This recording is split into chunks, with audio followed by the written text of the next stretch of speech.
Welcome back. సినీ నటి Ashu Reddy quash పిటిషన్పై హైకోర్టులో విచారణ జరిగింది. పిటిషన్ను విచారించిన హైకోర్టు తదుపరి విచారణ సోమవారానికి వాయిదా వేసింది.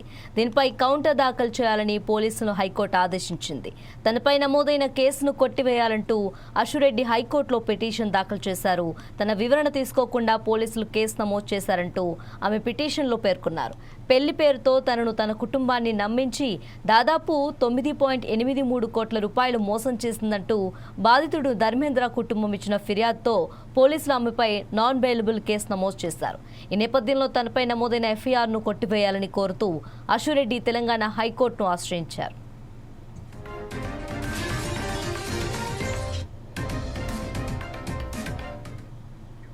మరోపక్క అశురెడ్డి ధర్మేంద్ర వివాహం చేసుకోవాలని అనుకున్నారని వార్తలు వచ్చాయి. ఈ క్రమంలో ప్రముఖ జ్యోతిష్కుడు వేణుస్వామి వద్దకు వెళ్లి ఇరు కుటుంబాలు జాతకాలు కూడా చూపించాయని ప్రచారం జరుగుతుంది. పెళ్లి సాకుతో అశురెడ్డి తన వద్ద నుంచి సుమారు 9.83 కోట్ల రూపాయలు వసూలు చేసిందని ధర్మేంద్ర ఆరోపిస్తున్నారు. అంతేకాకుండా ఆమె సోదరి దివ్యారెడ్డికి కూడా 50 లక్షల రూపాయలు ఇచ్చినట్లు ఫిర్యాదులో పేర్కొన్నారు.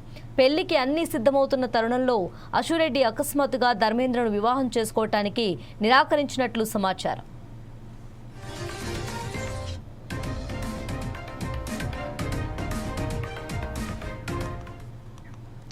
అయితే డబ్బులు తిరిగి ఇవ్వమంటే అశురెడ్డి బెదిరింపులకు దిగిందని, తప్పుడు కేసులు పెడతానని లేదా ఆత్మహత్య చేసుకుంటానని హెచ్చరించిందని ధర్మేంద్ర ఆరోపించారు. దీంతో ఈ వ్యవహారం మరింత తీవ్రంగా మారింది. ఈ క్రమంలో తాజాగా వెలుగులోకి వచ్చిన ఒక ఆడియో సందేశం కేసుకు కీలక మలుపు తీసుకొచ్చింది. వాట్సాప్ ద్వారా పంపినట్లు చెబుతున్న ఈ వాయిస్ మెసేజ్లో మే నెల వరకు సమయం ఇస్తే 1.5 కోటి ఇస్తాను, మిగతావి తర్వాత చెల్లిస్తానని అశురెడ్డి చెప్పినట్లు ఆ ఆడియోలో ఉంది.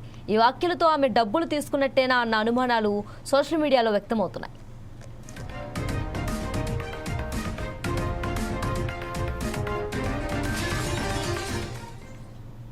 ఈ ఆడియోలో జ్యోతిష్కుడు వేణుస్వామి పేరు ప్రస్తావన రావటం మరింత చర్చకు దారితీసింది. నీ వైపు నుంచి వేణుస్వామిని తీసుకురావచ్చు లేదా ఇంకెవరినైనా తీసుకురావచ్చు అంటూ అశురెడ్డి చెప్పినట్లు వినిపిస్తోంది. దీంతో ఈ వివాదంలో వేణుస్వామి పాత్ర ఏంటి అనే ప్రశ్నలు తలెత్తుతున్నాయి. గతంలో వీరి పెళ్లి విషయమై జాతకాలు చూసిన వ్యక్తి ఆయనే అన్న ప్రచారం మళ్లీ వెలుగులోకి వచ్చింది.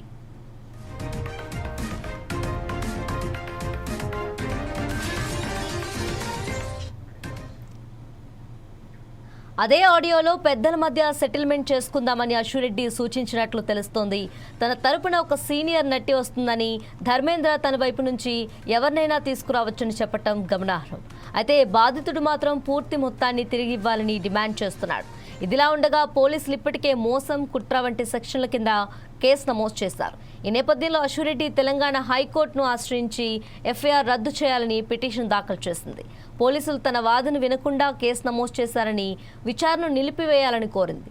తదుపరి విచారణను సోమవారానికి వాయిదా వేసింది హైకోర్టు.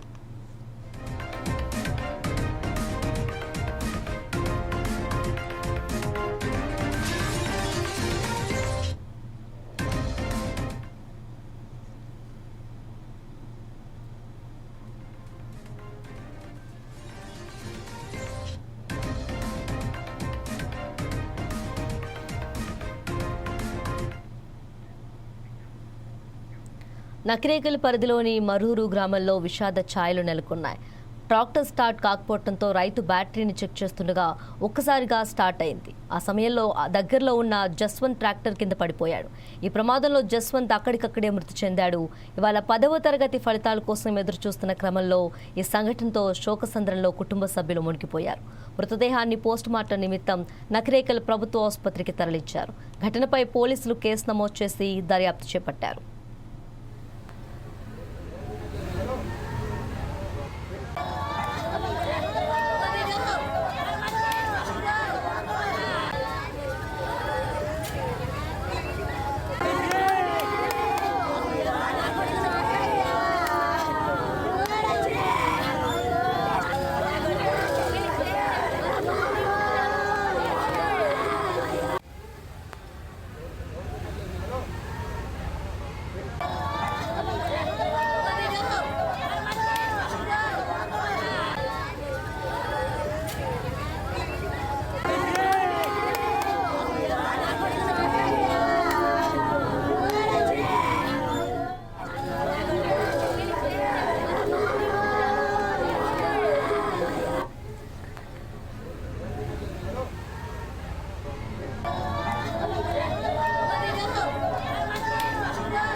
నకరేకల్ పరిధిలోని మరూరు గ్రామంలో విషాద ఛాయలు నెలకొన్నాయి.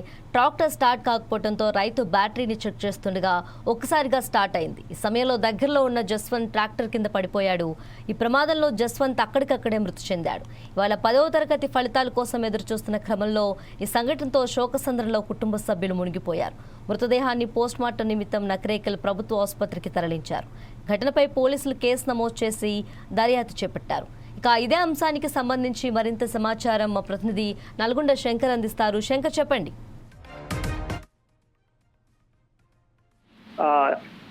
10వ తరగతి ఫలితాల నేపథ్యంలో ఈ 10వ తరగతి విద్యార్థి చనిపోవడంతో నకరేకల్ మండల పరిధిలోని ఈ యొక్క మర్రూరు గ్రామంలో విషాద ఛాయలు నేర్కొన్నాయని చెప్పుకోవచ్చు. కుటుంబ సభ్యులు తెలిపిన వివరాల ప్రకారం అయితే ప్రధానంగా ఏదైతే తన తాత ఈరోజు గడ్డి బావి దగ్గర నుంచి ఇంటికి చేరే క్రమంలో ట్రాక్టర్ స్టార్ట్ చేద్దామనే క్రమంలో స్టార్ట్ కాకపోతే అదే క్రమంలో కింది దిగి బ్యాటరీ చెక్ చేసే క్రమంలో ఆటోమేటిక్ గా స్టార్ట్ కావడంతో ఆ ట్రాక్టర్ మీద నుంచి వెళ్ళిపోయి అక్కడికక్కడే మృతి చెందాడు జస్వంత్. ఇదే విషయంపై అక్కడ గ్రామస్తుల్లో మొత్తం ఈరోజు 10వ తరగతి ఫలితాలతో కుటుంబ సభ్యులు కానీ గ్రామస్తులు కానీ 1000 కళ్ళతో ఎదురు చూసే పరిస్థితి. అలాంటి తరుణంలో ఈ సంఘటన కావడంతో గ్రామస్తులు మొత్తం తీవ్ర దిగ్భ్రాంతంలో గురైనారని చెప్పుకోవచ్చు. అదేవిధంగా ఈ యొక్క సంఘటనతో ఇవాళ 10వ తరగతి ఫలితాల నేపథ్యంలో ఎంతో మంది కుటుంబ సభ్యులు కానీ తన స్నేహితులు కానీ తను చిన్నతనం నుంచే ఒక క్లవర్ స్టూడెంట్, దానితో పాటు తాను వ్యవసాయ పనుల్లో గిట్ట చెదడు వాదడుగా తల్లిదండ్రులకి సహకరించేవాడు. అలాంటి వ్యక్తి ఈ రోజు మా నుండి దూరం కావడంతో స్నేహితులు కుటుంబ సభ్యులు శోకసంద్రంలో మునిగిపోయిందని చెప్పుకోవచ్చు. వీటితో పాటు ఏదైతే ఇవాళ 10వ తరగతి ఫలితాల నేపథ్యంలో ఏదైతే తాను ఒక టాపర్ గా ఉన్నాడని కుటుంబ సభ్యులు అయితే చెప్తున్న పరిస్థితి అయితే కనపడుతుంది. కొద్ది సేపట్లో ఫలితాలు వచ్చే ఉన్నాయి. ఇంకా అబ్బాయి ఎన్ని మార్క్స్ వచ్చాయని ఇంకా పూర్తి సమాచారం అయితే అందే పరిస్థితి అయితే లేదు. ఏదేమైనా కానీ ఒకవైపు వ్యవసాయ కుటుంబం, మరోవైపు విద్యార్థి దశలో గిట ఉన్నత చదువులు చదువుతూ ఒక మంచి విద్యార్థిని అనేది ఆ కుటుంబ సభ్యులు దూరం చేసుకుందని చెప్పుకోవచ్చు. దీనిపైన పోలీసులు అయితే పూర్తి స్థాయిలో దర్యాప్తు చేసి కేసు నమోదు చేసి దర్యాప్తు చేసే పరిస్థితి కనపడుతుంది.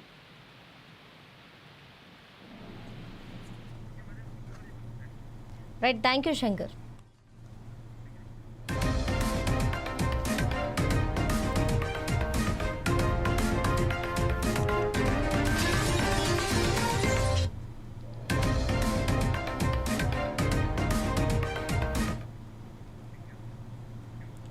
డిజిటల్ అరెస్ట్ పేరుతో జరిగే సైబర్ మోసాలపై ప్రజలు అప్రమత్తంగా ఉండాలని కేంద్ర మంత్రి పెమ్మసాని చంద్రశేఖర్ సూచించారు.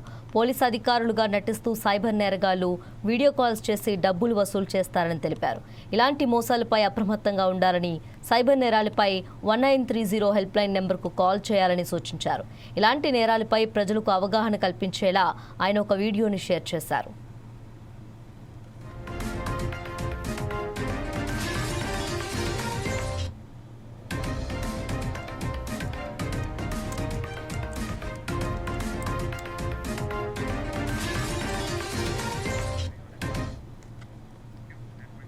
డిజిటల్ అరెస్ట్ పేరుతో జరిగే సైబర్ మోసాలపై ప్రజలు అప్రమత్తంగా ఉండాలని కేంద్ర మంత్రి పెమ్మసాని చంద్రశేఖర్ సూచించారు.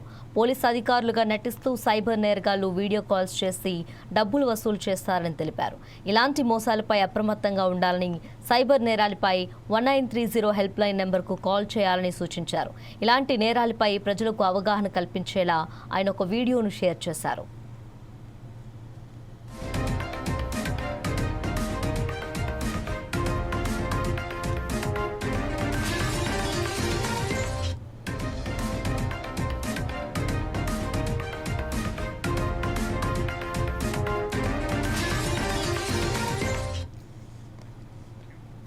డిజిటల్ అరెస్ట్ పేరుతో జరిగే సైబర్ మోసాలపై ప్రజలు అప్రమత్తంగా ఉండాలని కేంద్ర మంత్రి పెమ్మసాని చంద్రశేఖర్ సూచించారు. పోలీసు అధికారులుగా నటిస్తూ సైబర్ నేరగాళ్లు వీడియో కాల్స్ చేసి డబ్బులు వసూలు చేస్తారని తెలిపారు. ఇలాంటి మోసాలపై అప్రమత్తంగా ఉండాలని, సైబర్ నేరాలపై 1930 హెల్ప్ లైన్ నెంబర్కు కాల్ చేయాలని సూచించారు. ఇలాంటి నేరాలపై ప్రజలకు అవగాహన కల్పించేలా ఆయన ఒక వీడియోను షేర్ చేశారు.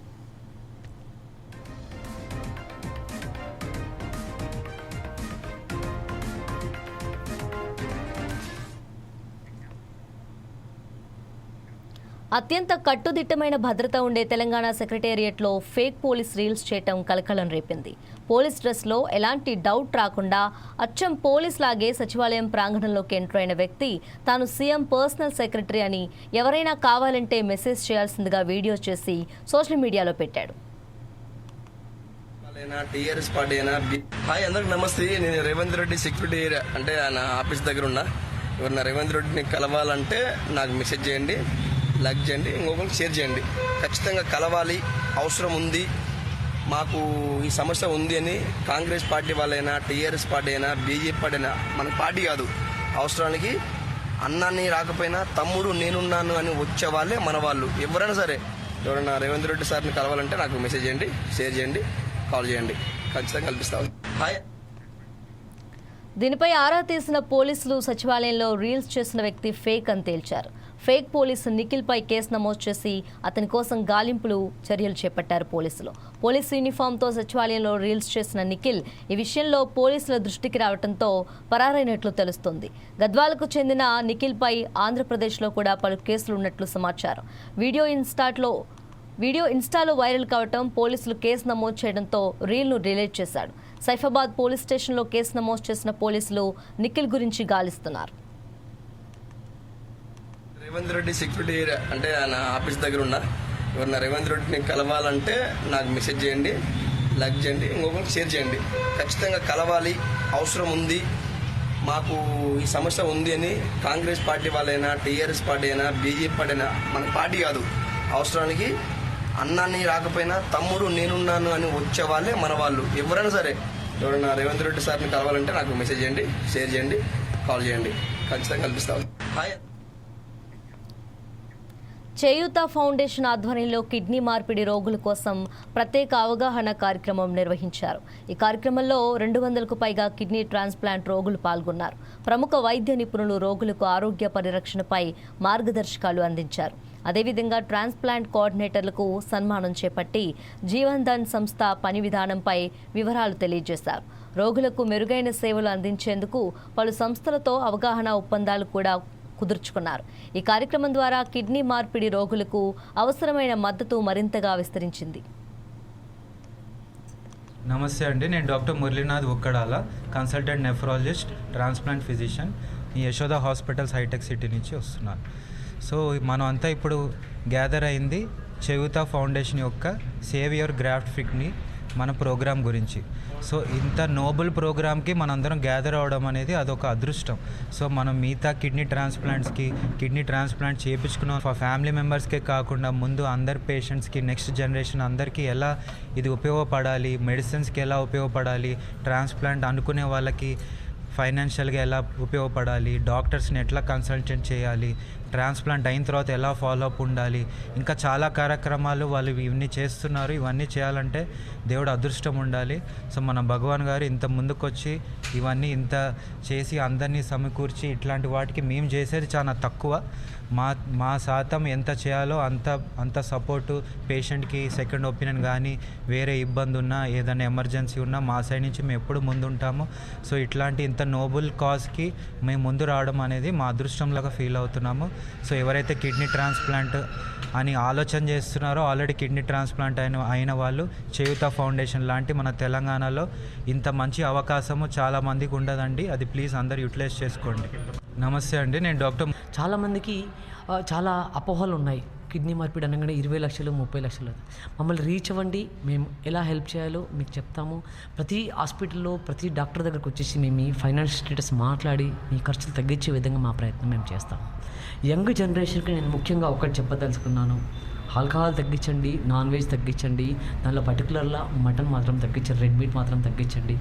ఎవ్రీ 6 monthsకి serum creatinine test, HB test, urine protein creatinine ratio test, మీ గ్లూకోజ్ టెస్ట్, ఇవన్నీ చేసుకొని ఎవ్రీ 6 monthsకి మీకు తెలిసినటువంటి జనరల్ మెడిసిన్ డాక్టర్ దగ్గరికి వెళ్ళినా నా నంబర్కి వాట్సాప్ చేసినా నేను మీకు గైడ్ చేస్తాను. కిడ్నీ మార్పిడి అయినటువంటి మరుక్షణమే కిడ్నీ ఇన్ఫెక్షన్ తోటి కిడ్నీ రిజెక్షన్ వచ్చే ఛాన్స్ ఉంటుంది.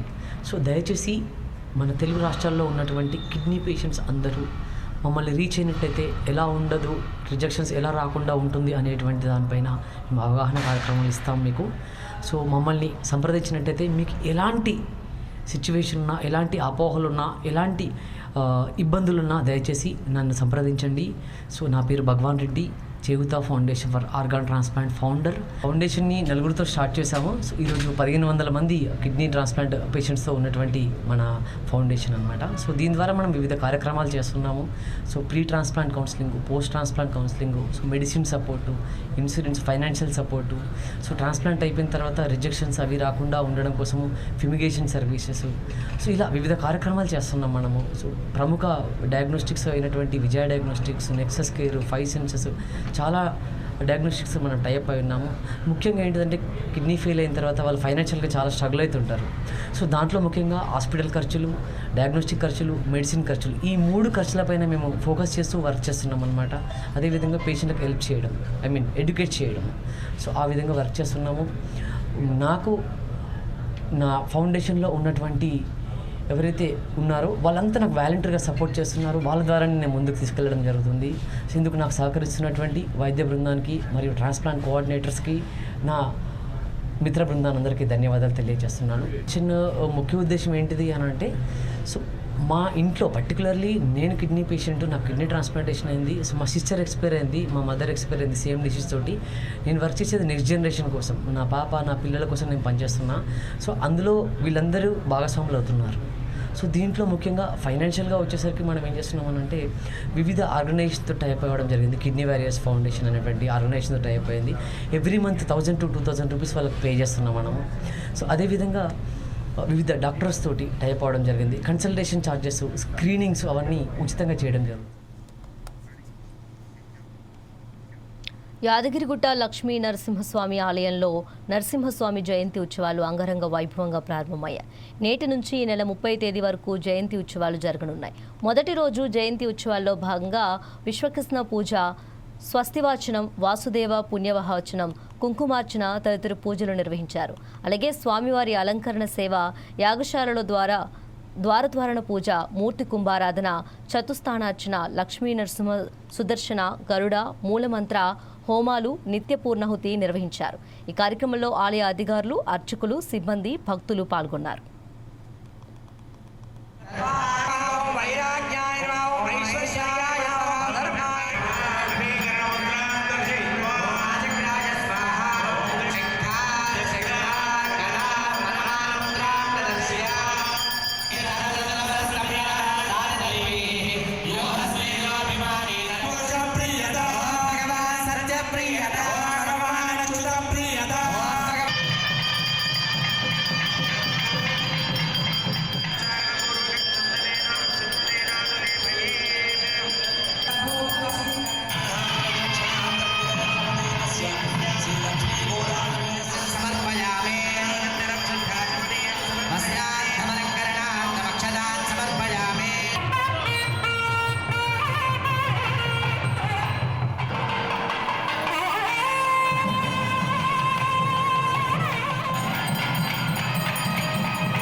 తెలంగాణలో ఎండలు మండిపోతున్నాయి. వేసవి ప్రారంభంలోనే ఎండలు ముదురుతాయని భావించినప్పటికీ ప్రస్తుత పరిస్థితులు ప్రజలను బెంబేలెత్తిస్తున్నాయి. ఉదయం 9 గంటల నుంచే భానుడు భగభగులు మొదలైపోతున్నాయి. 44 డిగ్రీలకు పైగా నమోదవుతున్నాయి గరిష్ట ఉష్ణోగ్రతలు. ఎండ వేడిమితో పాటు ఉక్కపోత వాతావరణంతో ప్రజలు తీవ్ర ఇబ్బందులు ఎదుర్కొంటున్నారు. అయితే పలు జిల్లాలకు తేలికపాటి వర్ష సూచన చేసింది వాతావరణ కేంద్రం. దీనిపై మరింత సమాచారం హైదరాబాద్ వాతావరణ కేంద్రం డైరెక్టర్ కె నాగరత్నంతో మా correspondent Lenin face to face. నమస్తే. తెలంగాణ రాష్ట్ర వ్యాప్తంగా వాతావరణంలో పలు మార్పులు అయితే జరుగుతూ ఉన్నాయి. ఒకవైపు ఉష్ణోగ్రతలు పెరుగుతున్నాయి, మరొక వైపు చూస్తే తేలికపాటి వర్షాలు అయితే కురుస్తున్నాయి. ఇదే అంశానికి సంబంధించి మనం వాతావరణ శాఖ డైరెక్టర్ నాగరత్నం మేడం గారు ఉన్నారు. ఒకసారి వాటితో మాట్లాడదాం. మేడం చెప్పండి, దాదాపు కొన్ని జిల్లాలలో అధిక ఉష్ణోగ్రత అయితే నమోదవుతున్నది, మరొక వైపు కొన్ని వర్షాలు అయితే కురుస్తున్నటువంటి నేపథ్యం ఏం చెప్తారు మేడం? అంటే ఎందుకు ఇట్లాంటి అంటే దాదాపు ఎందుకు మారుతున్నాయి అనుకోవచ్చు? యాక్చువల్లీ ప్రస్తుతానికి వాతావరణ పరిస్థితుల ప్రకారంగా ఉత్తర తెలంగాణ నుంచి నార్త్ ఇంటీరియర్ కర్ణాటక మీదుగా తమిళనాడు మీదుగా కొమరిన్ ఏరియా వరకు కూడా ఒక ద్రోణి ఒకటి కొనసాగుతుంది. సో ఇది కొంచెం కాస్త కర్ణాటక వైపు ఉన్నందున తెలంగాణ ప్రాంతంలో ఉష్ణోగ్రతలు నిన్నటి నుంచి కూడా ఎక్కువగా నమోదవుతున్నాయి. ఎస్పెషలీ ఉత్తర తెలంగాణ ప్రాంతంలో 44 డిగ్రీస్ సెల్సియస్ నుంచి 45 డిగ్రీస్ సెల్సియస్ కొన్ని జిల్లాల్లో నమోదు కాగా, కొన్ని జిల్లాల్లో 41 డిగ్రీస్ సెల్సియస్ నుంచి 44 మధ్యన కూడా నమోదవటం జరిగింది. మొత్తం తెలంగాణ ప్రాంతంలో చూసుకుంటే 40 డిగ్రీస్ అబోవ్ చాలా చోట్ల నమోదయ్యాయి. సో ఈరోజు రేపు మనకి ఉష్ణోగ్రత తీవ్రత ఎక్కువగా ఉండే అవకాశం ఉంది. కానీ దక్షిణ జిల్లాలు, పశ్చిమ జిల్లాలు, ఇలా తూర్పు అట్లాగే ఆగ్నేయ జిల్లాల్లోని మనకి ఎక్కువగా కూడా తేలికపాటి నుంచి మోస్తారు వర్షాలతో పాటుగా ఉరుములు మెరుపులతో కూడినటువంటి వర్షం, గాలి తీవ్రత 30 నుంచి 40 కిలోమీటర్లు, కొన్ని చోట్లయితే కొన్ని చోట్ల 40 నుంచి 50 కిలోమీటర్ల ప్రతి గంటకు ఈరోజు రేపు ఉండే అవకాశం ఉంది. మూడో రోజున కూడా మళ్ళీ కూడా ఈ ఎండ తీవ్రత కాస్త పెరిగి 5వ రోజుకి చూసుకుంటే మనకి 1వ తారీఖు 2వ తారీఖు కల్లా కూడా ఈ తీవ్రత అనేది మళ్ళీ ఎక్కువగా ఉండే అవకాశం ఉంది. దాదాపు మనం చూసుకున్నట్లయితే వాతావరణంలో దాదాపు ఉష్ణోగ్రతలు 45కు మించి కొడుతున్నటువంటి సందర్భాలు అయితే చూడవచ్చు. ఒక్కసారిగా వాతావరణంలో ఇలాంటి మార్పులు ఎందుకు వచ్చాయి అనుకోవచ్చు మేడం? ఇప్పుడు మనం ఉన్నది సమ్మర్ సీజన్లో చూసుకుంటే మనకి ఎప్పుడు కూడా ఇవి 2-3 డిగ్రీస్ అబోవ్ నార్మల్, మళ్ళీ వర్షాలు పడినప్పుడు అవి తగ్గడం, మళ్ళీ అవి రైజ్ అవుతూ ఉంటాయి. కానీ ఇప్పుడు థండర్స్టార్మ్ ఉన్న ఏరియాస్లో క్లౌడ్ ఎఫెక్ట్స్ అవి ఉండటం వల్ల ఆ ప్రాంతాల్లో మనకి సౌత్ డిస్ట్రిక్ట్స్ కానీ సెంట్రల్ డిస్ట్రిక్ట్స్ కానీ compare to north districts heat wave conditions అవి చాలా తక్కువ ఉంటాయి. సో ఈ సౌత్ డిస్ట్రిక్ట్స్ కానీ మనకి ఈ సెంట్రల్ జిల్లాలు, హైదరాబాద్ అనుకున్న జిల్లాల్లో చూసుకుంటే ఎప్పుడు కూడా మనకి నార్మల్ వాల్యూస్ కూడా చూసుకుంటే 42 అట్లాగే ఉంటాయి. సో ఇప్పుడు మే నెల వచ్చేసరికి మనకి ఇంకా కూడా ఈ ఉష్ణోగ్రతలు నార్మల్ వాల్యూస్ కూడా ఎక్కువగా పెరిగే అవకాశాలు ఉన్నాయి. సో మనకి అట్లా చూసుకుంటే కనుక ఈ సమ్మర్లో మనకి సర్వసాధారణం. సో ఉష్ణోగ్రతలు కూడా మనకి ఏప్రిల్ 2వ వారాన్ని నుంచే మనకి అత్యధికంగా నమోదవ్వాలి. కానీ ఇప్పుడు చూసుకుంటే మనకి 2 రోజులకు ఒకసారి ఉష్ణోగ్రతలు 44-45 ఆదిలాబాద్ ప్రాంతంలో నమోదు కాగా, మిగతా ప్రాంతాల్లో 40-42, కొన్ని చోట్ల 44 కూడా నమోదవుతున్నాయి. సో రానున్న 2 రోజులు థండర్స్టార్మ్ యాక్టివిటీ ఉన్నందువల్ల కొన్ని జిల్లాల్లోని మనకి విడుపు ఉన్నప్పటికీ మళ్ళీ 1వ తారీఖు నుంచి మళ్ళీ రైజ్ ఆఫ్ టెంపరేచర్స్ ఉండే అవకాశాలు ఉన్నాయి. దాదాపు ఇప్పటి వరకు మనం చూసుకున్నట్లయితే ఏ జిల్లాల్లో ఎక్కువ మోతాదులో అంటే టెంపరేచర్ అంటే ఉష్ణోగ్రతలు నమోదయ్యాయి మేడం? ఎక్కువగా చూసుకుంటే మనకు ఉత్తర జిల్లాల్లో ఉన్నటువంటి ఉమ్మడి ఆదిలాబాద్ జిల్లా, నిజామాబాద్, కరీంనగర్ ఆ ప్రాంతాల్లోని ఎక్కువగా నమోదవటం జరిగినాయి. దాదాపు తక్కువగా ఉన్నటువంటి జిల్లాలు ఏదనుకోవచ్చు? ఎక్కువగా చూసుకుంటే మనకి దక్షిణ జిల్లాల్లోని, తూర్పు జిల్లాల్లోని ఉష్ణోగ్రతలు అవి తక్కువగా నమోదవుతున్నాయి. ఒకవైపు మేడం మనం చూసుకున్నట్లయితే కొన్ని చోట్ల కొంత మోస్తారు నుంచి తేలికపాటి వర్షాలు కూడా పడడం జరిగింది. కొంత ఏదైతే మనం చూసుకున్నట్లయితే ఓఆర్ఆర్ దగ్గర కూడా కొంత మంచు కురిచేటువంటి పరిస్థితి లేదు. అట్లా ఎందుకు జరిగి ఉంటుంది మేడం? యాక్చువల్లీ మనకి డేటా ప్రకారంగా కానీ అబ్జర్వేషన్స్ ప్రకారం స్టేట్ గవర్నమెంట్ డేటా ప్రకారం కూడా చూసుకుంటే మనకి ఎక్కువగా కూడా ట్రేసెస్ అమౌంట్స్ రెయిన్ఫాల్ రికార్డ్ అవటం జరిగింది. సరే ఈ light rain, marginal moderate rains 1 or 2 places Vikarabad కానీ రంగారెడ్డి ప్రాంతంలో నమోదవటం జరిగింది. మరొక వైపు వచ్చేది సూపర్ ఎలినో అని చెప్పేసి కూడా కొంత ప్రచారం జరుగుతూ ఉన్నది. ఏం చెప్తారు మేడం? వీఆర్ ఆల్రెడీ మానిటరింగ్ ఇది. సో ఎప్పటికప్పుడు కూడా మినిస్టర్ కూడా ఇన్ఫర్మేషన్ చేరవేస్తూ వస్తున్నాం. సో ఇది మనకి హై లెవెల్లోను కూడా రికమెండేషన్స్ వచ్చిన వెంటనే కూడా ఇన్ఫర్మేషన్ ఇస్తాం జరుగుతుంది. అసలు ఆ సూపర్ ఎలినో అంటే ప్రభావం ఎలా ఉంటుంది మేడం? సూపర్ ఎల్నినో అనేది మనకి నార్మల్ వాల్యూస్ కన్నా హయ్యర్ రేంజ్లో ఉంటే సూపర్ ఎల్నినో అనే టెర్మినాలజీ కొత్తగా స్టార్ట్ చేశారు. సో ఎల్నినో అది ఉన్నప్పుడు ఏంటి అంటే not all El Niño years or drought years. So ఇప్పుడు చూసుకుంటే మనకి ఎల్నినో తీవ్రతగా ఉంది. ఇప్పుడు న్యూట్రల్ కండిషన్స్లో ఉన్నప్పటికీ వేసవకాలంలో మనం చూడొచ్చు రావాల్సిన థండర్ స్టార్మ్స్ అవి కూడా మిస్ అయ్యాయి. సో ఇంకా తీవ్రతగా ఉంటే కూడా మనకి మాన్సూన్ మీద కూడా ఎఫెక్ట్ అయ్యే అవకాశం ఉంది. ఏమన్నా ప్రజలపైన ఏమన్నా ఎఫెక్ట్ పడే అవకాశాలు ఉంటాయి మేడం? గతంలో కూడా వచ్చినటువంటి సందర్భంలో కొంత ప్రజలపైన కూడా ప్రభావం పడిందని చెప్పేసి కొంత భయాందోళనలకు అయితే ప్రజలు గురవుతున్నారు. సూపర్ ఎలినో వల్ల ఎలాంటి ప్రభావం ఉండబోతుంది? 2016లో అక్కడ చూసుకుంటే మనకి ఎల్నినో వచ్చినప్పుడు మొత్తం ఆంధ్రప్రదేశ్ తెలంగాణ ప్రాంతంలో కూడా డ్రాట్ అది రావటం జరిగింది. కంటిన్యూస్గా 20-25 డేస్ రెయిన్స్ అవి లేకపోవటం, ఉష్ణోగ్రతలు కూడా 40 డిగ్రీల సెల్సియస్ అవి దాటడం అది కూడా జరిగింది. సో అట్లాంటి సిచ్యువేషన్ వస్తుందేమోనని ఎల్నినో కండిషన్స్ అవి ఫేవరబుల్గా ఉన్నాయి కాబట్టి ముందస్తుగానే అంచనా వేయటం జరిగింది. చివరిగా ఏ జిల్లాలకు ఏ అలర్ట్ జారీ చేశారు? ప్రజలకు కూడా ఇలాంటి సూచన ఇస్తారు? ఒకవైపు ఎండలు కూడా తీవ్రత పెరుగుతూ ఉన్నది. దాదాపు అటు ఆదిలాబాద్లో కూడా రెడ్ అలర్ట్ అయితే ప్రకటించినటువంటి సందర్భాలు ఏ జిల్లాలు రెడ్ అలర్ట్లో ఉన్నాయి? అంటే మనకి రెడ్ అలర్ట్స్ అవి కూడా ఉత్తర జిల్లాల్లో ఉన్నాయి. మిగతా జిల్లాల్లో 41 to 44 డిగ్రీస్ సెల్సియస్. రానున్న 2 రోజులు కాస్త విడిపించినప్పటికీ మళ్ళీ డే 4 నుంచి ఉష్ణోగ్రతలు క్రమేపగా పెరిగే అవకాశం ఉంది. సో మే ఫస్ట్ వీక్లో కూడా మనకి హీట్ వేవ్స్ వచ్చే ఛాన్సెస్ ఉన్నాయి. సో అట్లాగే చూసుకుంటే కనుక మనకు ఈ రెయిన్ఫాల్ అవి కూడా ఈరోజు మనకి ఈ ప్రాంతం అంతటా ఉండే అవకాశం ఉంది. రేపు కొంచెం ద్రోణి అది మీదుగా వెళ్తున్నందున సో ఈ ప్రాంతం అంతటా కూడా ఉండే అవకాశం ఉంది. సో మళ్ళీ 3rd డే 4th డే నుంచి కూడా మళ్ళీ థండర్స్టార్మ్ యాక్టివిటీ తగ్గి ట్రేసెస్ అమౌంట్స్ ఆఫ్ రెయిన్ఫాల్ తోటి థండర్స్టార్మ్ యాక్టివిటీతో డ్రై థండర్ కూడా కొన్ని చోట్ల ఉండే అవకాశం ఉంది. మేడం చివరిగా హైదరాబాద్ పరిస్థితి, హైదరాబాద్లో ఎండలు ఎక్కువగా ఉండే పరిస్థితి ఉందా? కొన్ని చోట్ల వర్షాలు కూడా పడతాయని చెప్పేసి కూడా వాతావరణ శాఖ ఇప్పటికే హెచ్చరికలు అయితే జారీ చేయడం. ఇది ఎక్కడెక్కడ ఉండబోతున్నాయి మేడం హైదరాబాద్కు సంబంధించి? ప్రస్తుతం చూస్తే హ్యూమిడిటీ అది చాలా తక్కువగా ఉంది, 35% అట్లానే ఉంది. సో మనకు చూసుకుంటే డ్రై థండర్ యాక్టివిటీ అట్లా కూడా ఉండే అవకాశం ఉంది. రంగారెడ్డి ఆ ప్రాంతంలో డ్రై థండర్ యాక్టివిటీ ఉన్నప్పటికీ పొడి వాతావరణం కొనసాగినప్పటికీ ఇట్లా 1 or 2 ప్లేసెస్లో మనకు అనుకోనివి హెయిల్ స్టార్మ్ కానీ అట్లాంటివి థండర్ స్టార్మ్ యాక్టివిటీ కానీ అక్కడే ఒక 2 సెంటీమీటర్ల వర్షం పడటం కానీ అట్లాంటివి జరిగే ఛాన్సెస్ కనిపిస్తుంది హైదరాబాద్ పరిసర జిల్లాలోని హైదరాబాద్లో. చూశారు కదా, దాదాపు కొన్ని జిల్లాల్లో తేలికపాటి వర్షాలు పడే అవకాశం ఉంది. ప్రజలు కూడా అప్రమత్తంగా ఉండాలని చెప్పేసి కూడా వాతావరణ శాఖ అధికారి అయితే తెలపడం జరిగింది. దాదాపు కొన్ని జిల్లాలలో ఇప్పటివరకే అధిక మోతాదులో ఉష్ణోగ్రతలు నమోదవుతున్నాయి. ఖచ్చితంగా ప్రజలు కూడా తగిన జాగ్రత్తలు తీసుకోవాలని చెప్పేసి కూడా వాతావరణ శాఖ డైరెక్టర్ నాగరత్న చెప్పడం జరిగింది. చూస్తూనే ఉండండి 4 Sides TV. కెమెరామెన్ సన్నీతో లెనిన్, హైదరాబాద్. ఇవి bulletin updates. Keep watching 4 Sides TV.